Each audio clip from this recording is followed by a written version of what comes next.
Hello, this is Miss Murder doing a video exclusive on a story that has been told and retold so often I didn't think I should have to write it down. So I'm just going to tell you about it. There are many versions of this story. Many movies have been made on this story. It is the story of Dorian Gray. The original, of course, is the picture of Dorian Gray, and you all know that story, right? Right?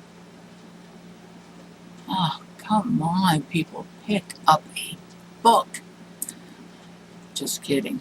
In 1891, Oscar Wilde wrote this novel, and for that time, it was shocking. It was, oh my gosh.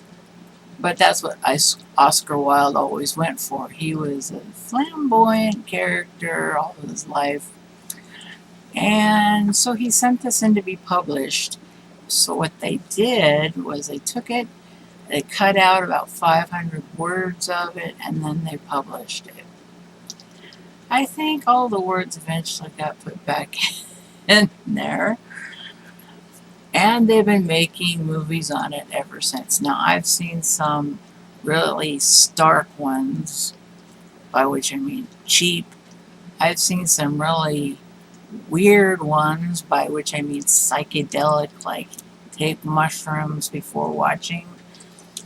But this is 2009. This has some money in it because well, I do not recognize Ben Barnes, who's gorgeous. Here's a picture of him.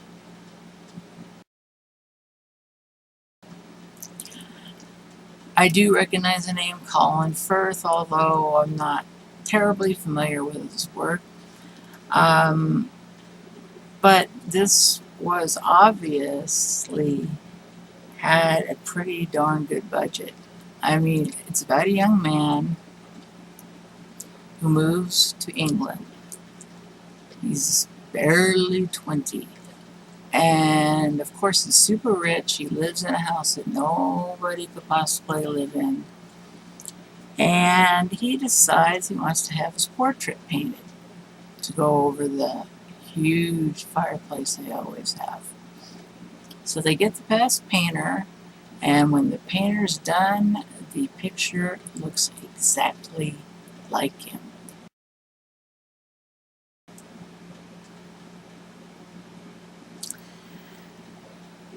And then Colin Firth kind of gets in his ear and says, you know what? Isn't it a shame that that picture is going to keep looking beautiful and you're going to age? I mean, would it be worth it to give up your soul to the devil, sorry, in order to keep looking young? So they don't go into particulars with that, like the how and the why and that. So we see that the painting goes away, and Dorian starts making changes in his life, with the character played by Colin Firth still whispering in his ear.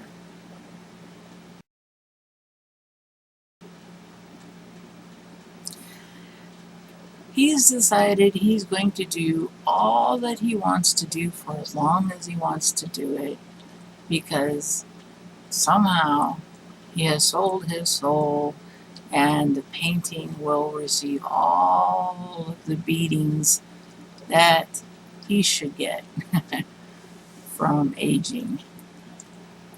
So most of the movie is him and his extravagances, sexual exploits, drugs, rock and roll. They didn't have rock and roll back then. If they had rock and roll, he'd be into rock and roll. But he travels all over. He goes to bed with every girl he wants, or boy.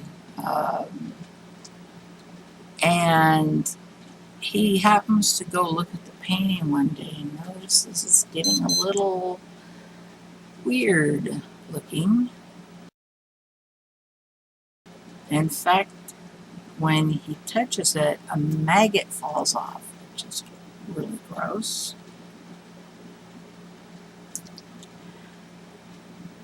And you think that would give him pause of what is going on in his own soul, which is not there anymore, supposedly. It's in the painting, right? You think it would give him pause and make him say, maybe I better, nah, no. The guy keeps being a scumbag.